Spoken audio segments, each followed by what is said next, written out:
everyone, welcome back to my channel. I was on a short trip visiting my friends in a different city, but I'm finally back home and can film this video. This is gonna be a tradition now. I'm gonna light a candle. This one is a jasmine candle, and jasmine is a very pleasant smell. It reminds me of my childhood. We would go to Turkey and they had all these jasmine blooms everywhere and they just smelled so nice.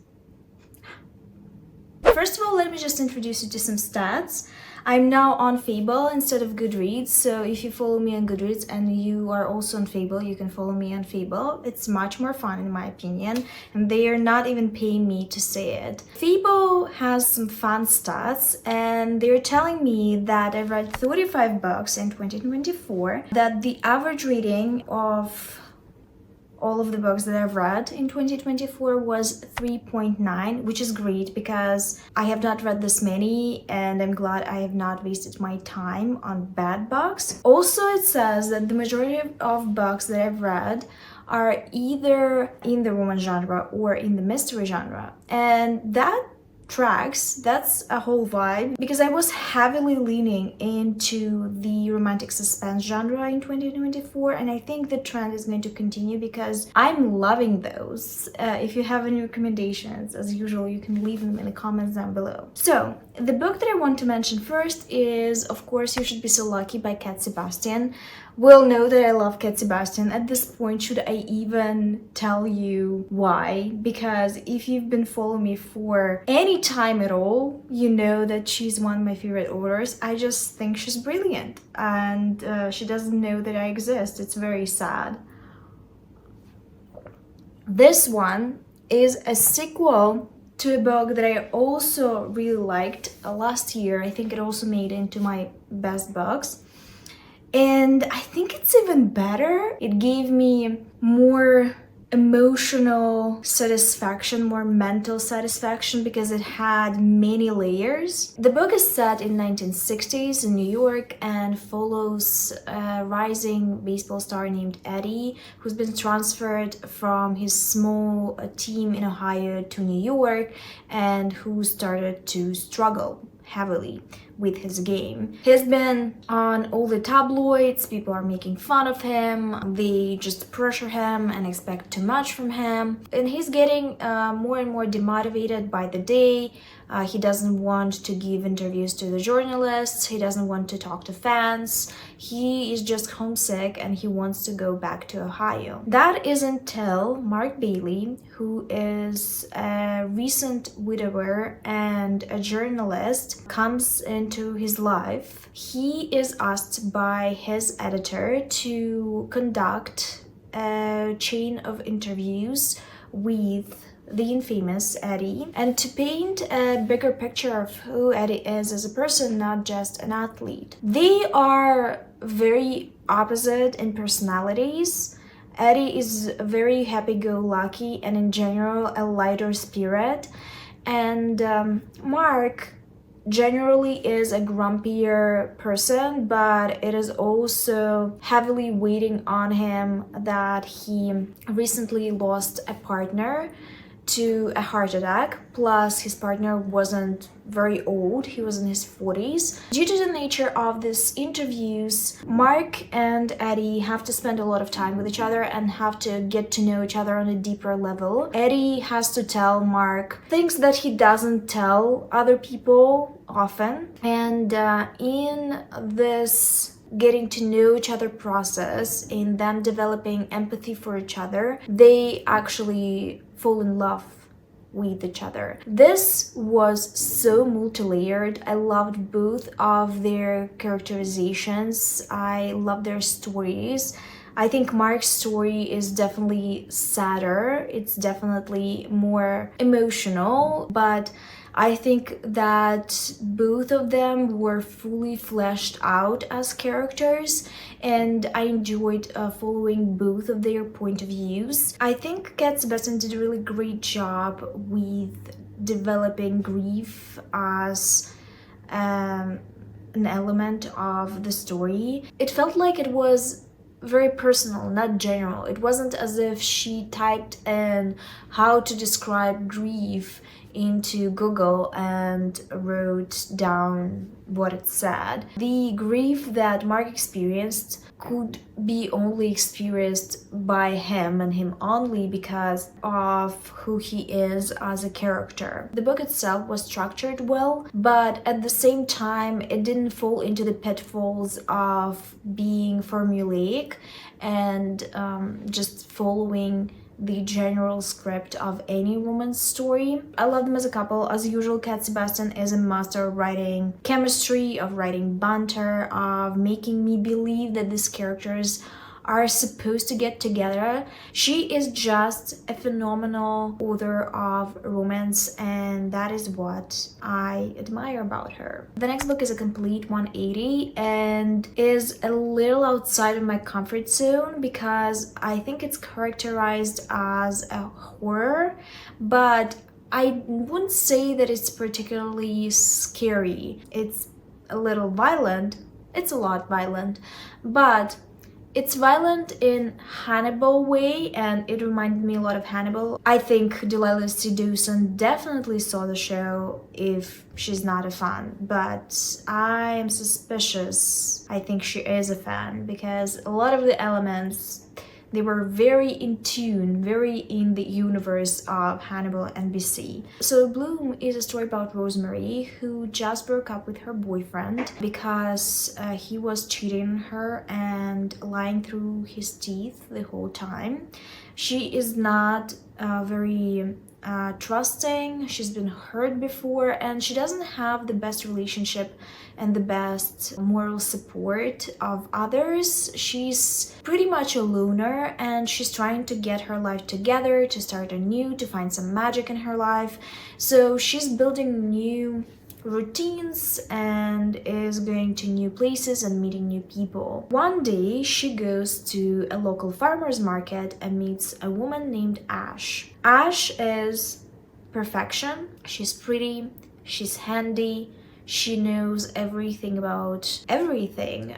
She is the peak cottagecore aesthetic, the dream girl, and Rosemary falls head over heels with her. She's obsessed with this woman, but she doesn't know much about her. It doesn't stop her though, as it hadn't stopped many women in my experience, because we do be stupid when we are in love. She goes to the same stall all the time. She is trying to flirt with Ash, and finally Ash pays attention. She asks Rosemary to a date, and that is how they start dating. The problem is Ash has secrets, she's hiding something, and Rosemary has been burned before, so she wants to figure out what's behind it, if the secrets are innocent, if the gods are telling her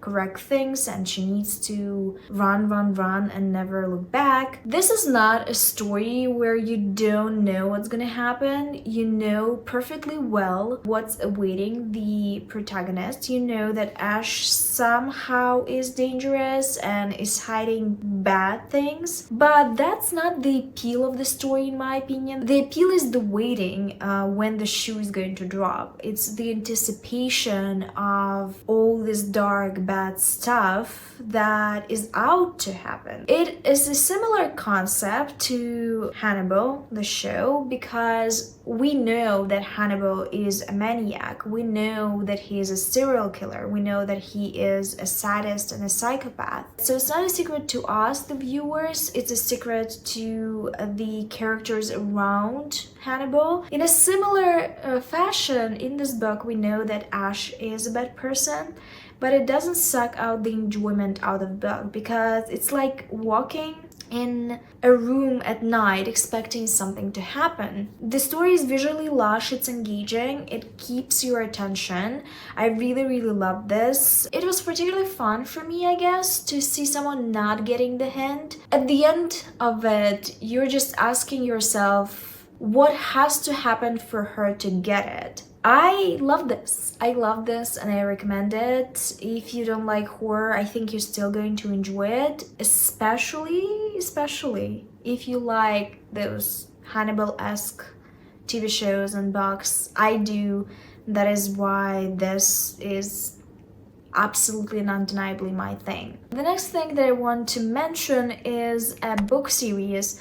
I've continuously talked about it throughout the whole year because I was reading it throughout the whole year because I was going back to read more after every single book, and at this point I've read the whole thing. I think it's just 6 books. Perhaps there will be a continuation, I don't know, but I know that at this point of time, it only has 6 books. The series that I'm talking about is the Plumber's Meet series. It's one of those romantic suspense series that I was reading in 2024 and loving. I think this book series would be a crowd pleaser. It's not very popular, but I hope more people are going to pick it up. It is perfect for people that love cozy mysteries but also enjoy a little bit of romance in their mystery stories. It is very much like those cozy mystery TV shows with the side of romance where there are 2 investigators that have to work together and they fall in love. We all know that this trope is one of my favorite tropes. I think I need to make a video about it. I think there are a lot of people that enjoy it. Tell me in the comments down below if you want that, because I've read so many books with a similar premise and I loved most of them. It is about a regular guy named Tom. He's a plumber. He comes from a middle-class British family and he has special talents. He can sense things that were intentionally hidden, so he uses his powers to help the police investigate dead-end cases. And during one of those cases in the first book, he's reunited with a guy named Philip who's been his bully back in high school. They have to work together on a case because Tom has these talents that could help the process, and Philip is a private investigator that was hired by the mother of the victim. I think I can read 10 more books in this series. They're fun, they're quick, they're funny. The cases are not dull either. There are a plethora of characters, background characters that are also really interesting, and there's a whole lore in this universe that I love and adore now. If you're looking for a light read that is going to put a smile on your face, this is a perfect series. Some books in the series are better than others. For example, my favorite I think is Heat Trap, but they are all pretty great. I have not given even one of them 3 stars. There are not that many queer cozy mysteries that I've read and loved, so this was really a discovery for me. If you know any, as usual, leave them in the comments because I'm gonna read a lot of them in 2025. Another series that I really enjoyed in 2024 as well is the Malice Duology by Heather Walter. It is a retelling of The Sleeping Beauty, but with a Maleficent slash Aurora romance. So it's a sapphic romance. I would even say that it is a romantasy because romance plays a huge part in the story and I loved it. This is the first classic, I would say, romantasy that I loved. I think it was equal parts fantasy, equal parts romance. Both of these parts of the story were very important for the plot. So you could not take the world building fantasy part of the story or the romance element between these 2 heroines out of the book and not cheapen it. Overall, I would give this series 4.5 stars. I really love this. I love that this is a villain romance, and I love that they had a real conflict that was not easy to solve because it challenged both of their worldviews. I really enjoyed both characters. I definitely was more into Alice and her storyline because she is a magic user. I love magic users. She's also the villain, the Maleficent character. character. This was topsy-turvy, it was very twisty. I loved the conflicts, I loved the plot in general. I think that the romance added to the story. I also appreciate the Fae lore that was included in this book. It was complicated, it was interesting, it was complex, and it was thought out. I read some romantasy before that I hoped I'm going to love, but I didn't because the fantasy elements were just basic, and the main element was the romance. I love romance, but if you are selling me a book as a romantasy, I want to see a complicated fantasy world, because I do read fantasy as well, and I love it and I appreciate the genre. So in this book, I think these two elements were perfectly balanced. And the story really is about the court and the court intrigue, and of course about the curse. The curse on Aurora's family, which states that all women in her family are going to die if they're not going to find their true love. And in the story, Alice turns out to be her true love, but no one wants to accept it because Alice is the bad Fae. She is the Fae that turns everything sour, and people don't love her, including people in the court, but they are using her talents for their advantages without feeling much shame. Such an interesting duology. If you love Fae lore but you're tired of Sarah J. Maas doppelgangers on the market, this is such a fresh new take, a fresh new voice in my opinion. I highly recommend it. Another mystery that I loved this year, and I have to thank Diane, who is one of my friends that recommended it to me. I've read K.J. Charles before, but I didn't know that she's coming out with this. So when she read it and pointed out that it's fabulous, I had to read it as well. It's Death in the Spires by K.J. Charles. It is a historical mystery that is very dark academia coded. So if you're into all of those things, you're going to eat it up. I'm into all of those things, so it is definitely a book that was written for me. It's set in 1905 and follows a group of friends that went to Oxford together for a year and fell apart because one of them died and the murderer was never found. So the public believes that it's probably one of them. They themselves believe that it's probably one of them, but no one really knows, and the investigation stuck, so it remains a mystery. We're introduced to the story through the eyes of a guy named Jem, who has to work for his keep, unlike many of the friends that he had in Oxford. One day, years later, someone sends an anonymous letter to his place of work saying that he, Jem, killed Toby, their friend, and Jem is fired. He is fed up with the situation because it's not the first time that someone accused him or one of his friends of murdering Toby. He decides to finally put an end to it and finally investigate it himself. So he revisits his friends and visits Oxford to finally figure out what actually happened. It's a twisted story, it is atmospheric, it's a great audiobook. The characters are genuinely really interesting, and I loved all the mysteries that were uncovered. The killer was not found straight away, and even when the killer was found, a lot of unexpected things still happened.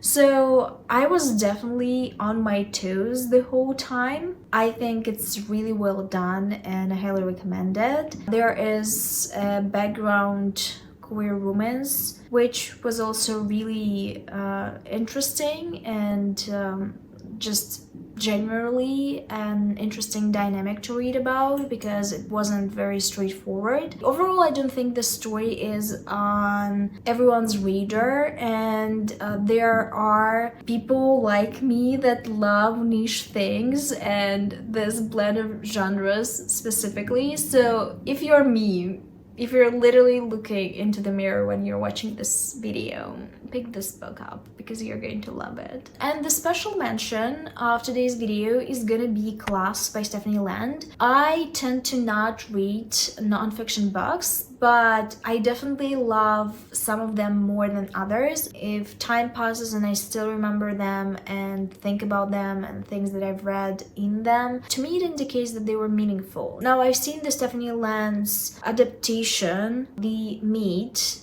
which is a brilliant series, but not a funny series. It's a very real, very heartbreaking piece of media. And Class is another autobiography slash non-fiction piece where Stephanie Land things that happened to her. In The Maid, she was describing her work as a maid after she had a blow up with her boyfriend who was abusive and left him with a small child and had to fend for herself. Class, it's sort of the same thing, but later in the story.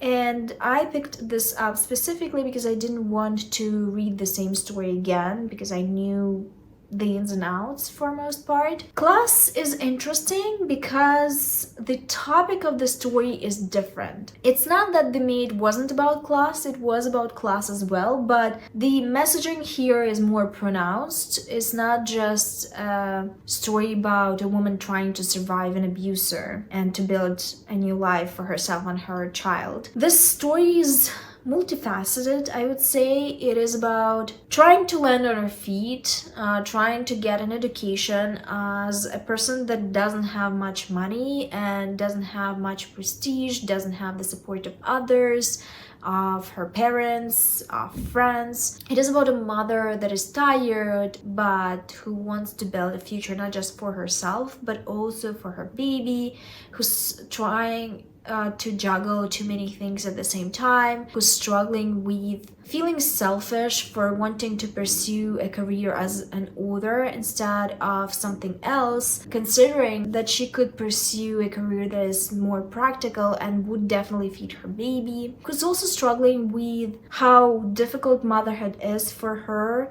in the moment, but who also really loves her child and wants more children but can't afford them. It is a really interesting collection of essays, and I think she is an incredible author of nonfiction, specifically autobiography, because there are not that many people that are this forthcoming and such open sharers that they would be willing to explore so many internal struggles on the pages of the book for the world to see. I've read some other books that I enjoyed that surprised me, but I think we need to make a cut somewhere, and these ones are the most meaningful. In the comments down below, tell me about the books that you've read in 2024 and that you loved, that really made you think or really made you happy, because both are important. And on this note, I hope you had a really lovely Christmas and New Year. Thank you for watching. I hope you enjoyed it, and I will see you soon in another video, but until then,